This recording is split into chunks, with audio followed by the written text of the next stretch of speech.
Om Swastiastu. Assalamualaikum warahmatullahi wabarakatuh. Selamat pagi teman-teman. Yang terhormat kepada Ibu Nur Fitriani selaku dosen pembimbing mata pelajaran Bahasa Indonesia, dan yang terhormat kepada teman-teman sekalian yang saya banggakan. Pertama-tama mari kita panjatkan puji syukur kehadirat Tuhan yang Maha Kuasa yang telah di mana kita diberi kesehatan, diberi umur panjang dan rezeki yang melimpah sampai sekarang saat ini. Kami dari kelompok 9 akan mempresentasikan hasil kerja kelompok kami yang berjudul Pembelajaran Bahasa Melalui Prosa. Kami yang beranggotakan Abdul Malik, NPM 208620600001, Imadis Darmawan 208620600007, dan teman saya yang terakhir Wayan Yogi Prayana, NPM 208620600031. Baik, selanjutnya kita langsung saja ke pembahasan materi. Pembahasan materi yang pertama yaitu mengenai pengertian prosa. Pengertian prosa. Prosa menurut Jainuddin pada tahun 1991, prosa adalah pengungkapan peristiwa secara jelas dengan menguraikan seluruh pikiran dan juga seluruh perasaan serta tidak terikat pada saat tertentu dalam sebuah karya sastra. Yang kedua yaitu jenis prosa. Ada jenis prosa lama. Yaitu prosa lama merupakan karya sastra yang belum mendapat pengaruh dari sastra atau kebudayaan barat. Yang pertama, bersifat statis. Prosa lama memiliki bentuk sama, pola-pola kalimatnya sama, banyak kalimat dan ungkapan yang sama. Tema ceritanya sama sesuai dengan perkembangan masyarakat yang lambat. Diferensiasi sedikit, cerita lama pada umumnya merupakan ikatan unsur-unsur yang sama karena perhubungan beberapa unsur kuat sekali. Itu bersifat tradisional. Prosa lama bersifat tradisional, kalimat dan ungkapan-ungkapan yang sama terdapat dalam cerita yang berlainan, bahkan di dalam satu cerita juga sering diulang. Baik, itu penyampaian materi saya. Dan materi selanjutnya akan dilanjutkan oleh teman saya yang bernama Iwayan Yogi Prayana. Saya persilahkan. Terima kasih. Baik, saya akan melanjutkan presentasi dari Imadis Darmawan. Proses baru. Proses baru adalah karangan prosa yang timbul setelah mendapat pengaruh sastra atau budaya barat. Selanjutnya, roman. Roman adalah bentuk prosa baru yang menceritakan kehidupan suatu tokoh tertentu dengan segala suka dukanya. Dalam roman, pelaku utamanya sering diceritakan mulai dari masa kanak-kanak sampai dewasa atau bahkan sampai meninggal dunia. Novel. Menurut Burhan Nurgiwiyantoro 1995, istilah novel berasal dari Itali, novellia yang mengandung makna khafifah,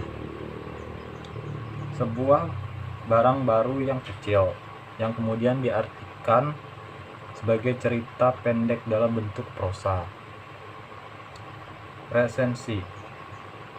Resensi adalah pembicara atau pertimbangan atau ulasan suatu karya. buku, film, drama isinya bersifat memaparkan supaya pembicara mengetahui karya tersebut dari berbagai aspek seperti tema, alur, perwatakan, dialog. Selanjutnya, bentuk prosa. Hakikat. Resensi adalah pembicara, pertimbangan, ulasan suatu karya, buku, film, drama. Isinya bersifat memaparkan supaya pembicara mengetahui karya tersebut dari berbagai aspek seperti tema, alur, perwatakan, dan dialog. Sejarah. Sejarah atau yang disebut tambo merupakan suatu bentuk prosa lama yang isi ceritanya diambil dari suatu peristiwa sejarah. Cerita yang dijelaskan adalah sejarah dapat dibuktikan dengan fakta. Kisah. Kisah merupakan cerita berisikan kisah perjalanan atau pelayaran seseorang dari suatu tempat ke tempat lain. Contohnya kisah perjalanan Abdullah ke luar negeri ke Lantan, kisah Abdullah ke Jaidah. Selanjutnya, dongeng. Dongeng merupakan cerita yang bersifat khayal. Dongeng mempunyai banyak ragam, yaitu sebagai berikut. Fabel merupakan cerita lama yang mentokohkan binatang sebagai lambang pengajaran moral, sering disebut juga sebagai cerita binatang.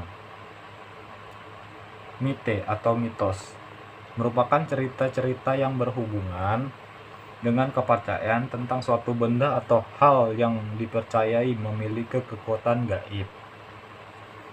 Legenda. Legenda merupakan cerita lama yang mengisahkan tentang riwayat terjadi suatu tempat atau wilayah. Sage merupakan cerita lama yang hubungannya dengan sejarah, yang menceritakan keberanian, kepahlawanan, kesaktian, dan keajaiban seseorang. Oke, selanjutnya parabel. Parabel adalah cerita rekan yang menggambarkan sikap moral atau keagamaan dengan menggunakan ibarat atau perbandingan. Pengertian prosa fiksi. Menurut Hayes 1978, istilah prosa fiksi atau cukup disebut karya fiksi biasa diistilahkan dengan prosa cerita, prosa narasi atau cerita berpilot. Pengertian prosa fiksi tersebut adalah kisahan atau cerita yang diemban oleh pelaku-pelaku tertentu dengan pemeran, latar, serta tahapan dan rangkaian cerita tertentu yang bertolak dari hasil imajinasi pengarangan sehingga menjalin suatu cerita. Sebagai salah satu genre sastra, karya fiksi mengandung unsur-unsur meliputi pengarangan. 1. Pengarangan atau narator. 2. Isi penciptaan. 3. Media penyampaian, isi berupa bahasa. 4. Elemen-elemen fiksional. Cara mengajarkan prosa di SD, sekolah dasar.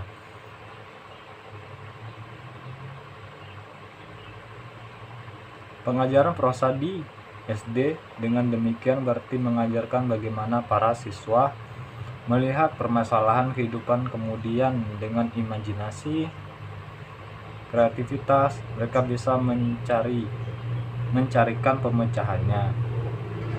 Pengajaran prosa dalam hal ini, cerpen maupun novel selalu terkait dengan pengajaran unsur-unsur intrinsik karya sastra itu sendiri. Salah satu unsur intrinsik yang akan dibahas adalah pilot atau alur. atau jalan cerita. Pertama, anak kita suruh melihat sebuah film atau sinetron, kemudian mereka diminta untuk mendata peristiwa yang ada. Misalnya, anak diminta mengamati film yang berjudul "Ayah, Kenapa Aku Berbeda". Anak bisa menangkap atau menemukan peristiwa dalam sebuah kehidupan. Durasi yang lama bisa kita niatkan bahwa film itu tidak hanya untuk pengajaran masalah pilot saja, bisa yang lainnya. Selanjutnya, simpulan. 1. Proses adalah karangan bebas, tidak terkait oleh kaidah yang terdapat dalam puisi. 2. Proses lama adalah proses bahasa Indonesia yang belum terpengaruhi budaya Barat. 3. Proses baru ia adalah prosa yang dikarang bebas tanpa aturan apapun. 4. Ciri-ciri prosa lama yaitu bersifat statistis, diferensiasi, bersifat tradisional, terbentuk oleh masyarakat, tidak mengindahkan sejarah, bahasanya menunjukkan bentuk-bentuk tradisional, sifat fantasis atau khayal. 5. Bentuk prosa yaitu hikayat, sejarah, kisah, dan dongeng. Sekian presentasi dari kami, saya ucapkan terima kasih.